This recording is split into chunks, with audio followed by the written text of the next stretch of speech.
What is up, you guys? I am back with a great film again, and today's movie starts with a lovely couple, Spencer and Jillian, watching their favorite movie and having some pillow talk about how Spencer is going to go to outer space soon as he's an astronaut. And in just a day he leaves, and Jillian continues her life as a second grade teacher, missing her husband that she loves so much. A couple weeks after Spencer left, he actually called Jillian from outer space, and one day as she was with her sister Nan in the kitchen, she notices an emergency broadcast that almost stops her heart. Apparently, something happened to her husband while he was in space, and it wasn't just him that got hurt, there was also another astronaut that did as well. But before Jillian even saw what was on the news and what they were saying, her doorbell rings and she opens it to find Sherman Reese of NASA. Reese doesn't tell her anything about what's going on, he just asks her to come with him. But when Jillian got to NASA and she met the other astronaut's wife, Natalie, who was also there, they are told that both their husbands are okay, and what happened was NASA just lost communication with the astronauts for 2 minutes, as they were outside their spaceship making repairs after an explosion. Whatever it was that happened outside the spaceship, NASA is still foggy about the details, but Spencer and the entire crew were actually making their way back to Earth, and both Natalie and Jillian were relieved to hear that. Next we see both the astronauts at the hospital, and Jillian is told that her husband is breathing by himself, he's pretty much okay, but the other guy, Alex, Natalie's husband, has had quite a bit of a complication with his heart. And just as the doctor said, Spencer wakes up and he's pretty much okay, but the other guy, Alex, goes through a bit of a complication as we see him having some kind of seizure after hallucinating about the incident that happened in space. But, thankfully for Natalie, after a few weeks of intensive care, her husband was back on his feet again, and we then see both couples at this event for astronauts. At the event, as the boys and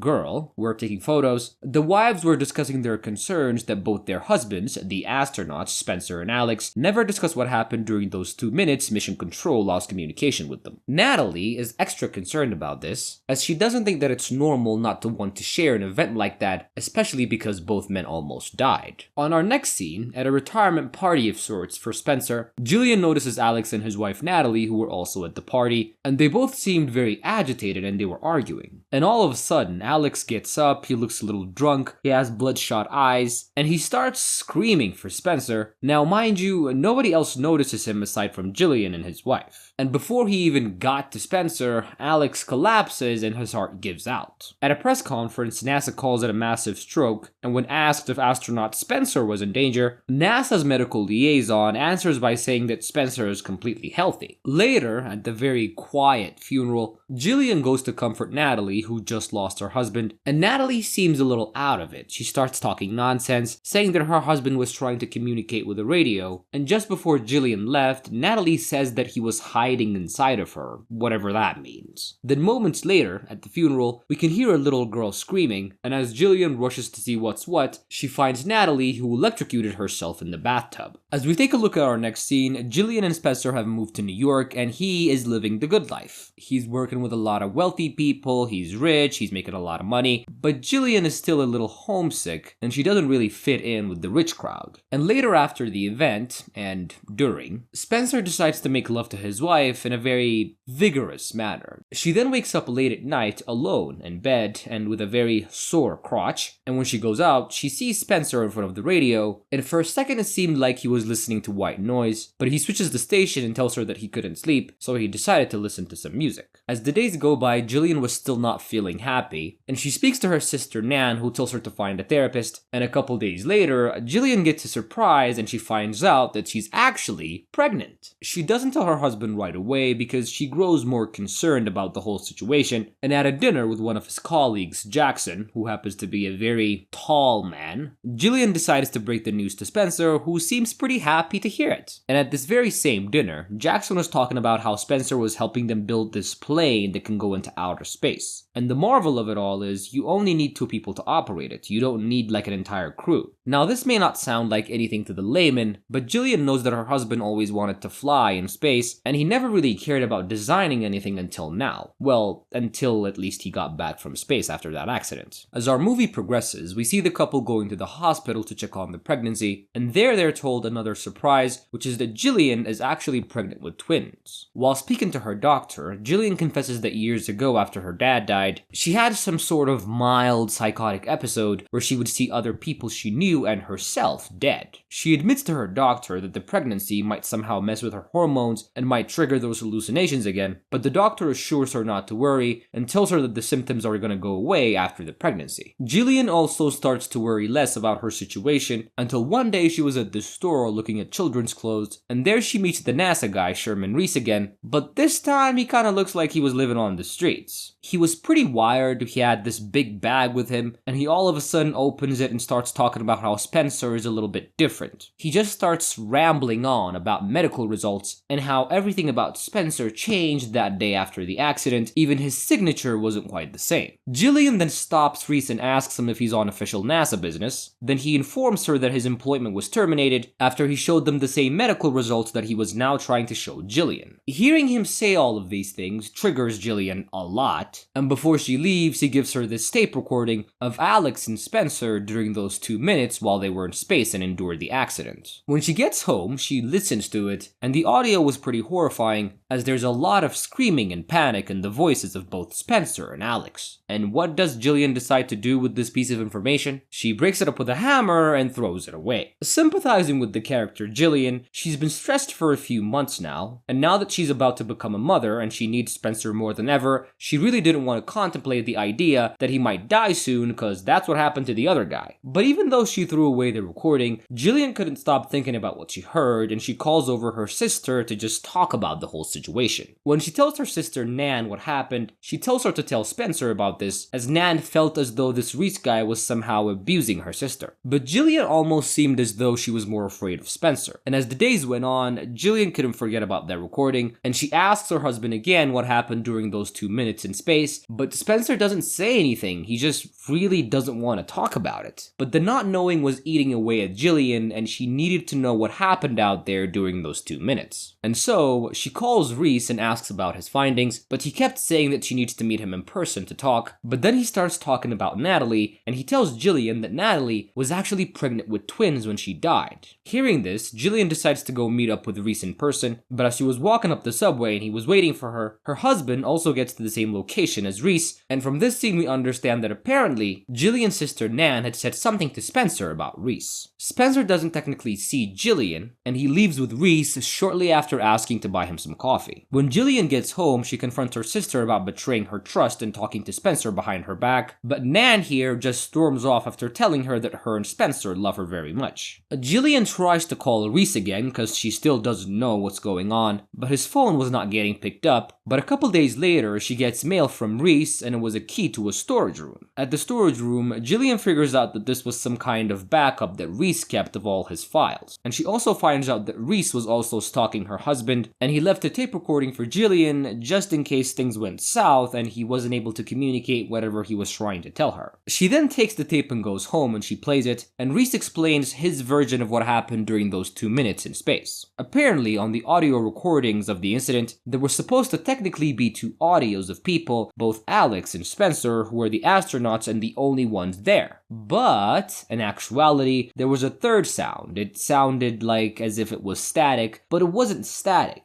And Reese believes that it was some kind of extraterrestrial form of communication, and he takes it a step further and explains to Jillian that if some entity in space wanted to travel really long distances, perhaps they could do it without using a spaceship, and perhaps they could do it by using radio signals. What he was trying to say with all of this was that the third sound was actually an alien that possessed her husband and Alex, who is now dead. He asks her on the video if her husband is the same, and Jillian knows that Spencer is very different. It's almost as if he has the same memories, but at the same time, he's a completely different person. As soon as Jillian finished watching the video, Spencer was already there and he's brought a video of his own. When he then takes out the VHS tape that she had inside, he asks her what it is and she tells him that it's some kind of pregnancy video, and he was about to put it on saying that they should maybe both watch it, but Jillian just tells him that she just wants to see the movie that he brought her, and they do. And at this point, Jillian was starting to feel very conflicted, and Reese was nowhere to be found, and that video was a last resort, as he only made it as a backup in case anything bad happened to him, and the last person she saw Reese with was her husband, and she feels in her gut, she knows that her husband did something to Reese. And so, putting 2 and 2 together, she goes to see Shelly, Jackson's wife, and she asks her to bring some kind of abortion medication. She was technically only supposed to take 2 pills, which is like really easy crazy, but as she was home trying to take the pills, it really dawns on her what she's doing. So as she was having second thoughts and kind of decided not to do anything, Spencer arrives in the bathroom because he felt as though something was wrong. And how did he feel as though something was wrong? Because he genuinely is an alien and he's somehow telepathically connected to the children inside of his wife. And after he slaps the hell out of Jillian, here it's confirmed that Spencer is actually an alien. He informs Jillian that she's actually somehow pregnant with him, meaning that she's carrying his spawn and his consciousness and the baby's consciousness is somehow the same thing. And we also find out here that Spencer can also affect her physically as he's connected to the children inside of her, and suddenly he somehow psychically attacks her using the children, and she accidentally trips and falls down the stairs and ends up in the hospital. When she wakes up, Spencer, who was already there, tells her that both the children and her are okay, and he tries to blackmail her by insinuating that he's gonna tell other people what she tried to do with the kids, and since Jillian has a history of mental illness, everybody's going to see her as a loon and they're gonna lock her up. And that very same night, as Jillian was asleep, she gets this vision of Spencer and Nan arguing, and she sees Spencer killing her sister. She then immediately gets up and leaves the hospital and decides to go home, but Spencer somehow tracks her down wherever she goes. She gets on a taxi, he's following her with another cab. She rides around on a train all night and gets out at some random location. He's already there waiting for her. Then seeing that she can't really escape Spencer, Jillian decides to go home and he follows her there. Jillian gets home first and she locks the door behind her, and by the time Spencer broke in, she was already in the kitchen with the faucet open and water everywhere, and she was ready to electrocute herself and kill both her and the children. He begs her to get out of the water and stretches out his hand, and she notices the scar that she saw in her vision as he was killing Nan, and she then realizes that the visions that she saw were actually real, and she saw them because Spencer is somehow connected to the children, and if Spencer is in distress and he sees something, she can also sense and see it, as the children and Spencer are one. In that moment, as Spencer was begging Jillian not to electrocute herself and the children, he admits to her that he indeed is an alien and that he killed both her husband and her sister, and before Jillian can connect to the outlet that she was holding that was about to electrocute her, Spencer somehow manages to pull on the chair that she was sitting at telekinetically. He starts to move it with his mind, but in a second he loses focus as water starts gushing in through the entire apartment, as Jillian didn't only open the faucets in the kitchen, she opened faucets around the entire apartment. And immediately, as she was on her chair, she pulls her legs up, she plugs in the outlet and electrocutes Spencer that was standing in the water. And as Spencer gets electrocuted, the alien entity that was inside of him gets transferred to her. As our movie then wraps up sometime later, we see that Jillian is now going by Susan, and she's had the twin alien children, and she's also married to another astronaut, and we realize that the alien that's now possessed Jillian is attempting to go into outer space by using the twins, as Spencer's main goal was using that plane that he designs that only needs 2 people to operate it, and making it to outer space and getting more of his alien buddies back to Earth. And this is where our movie comes to its very chilling conclusion. I hope you guys enjoyed this recap. Make sure to leave a like, leave me a comment, and also subscribe to my channel. I love you guys so much, and I promise to see you on my next recap. Bye!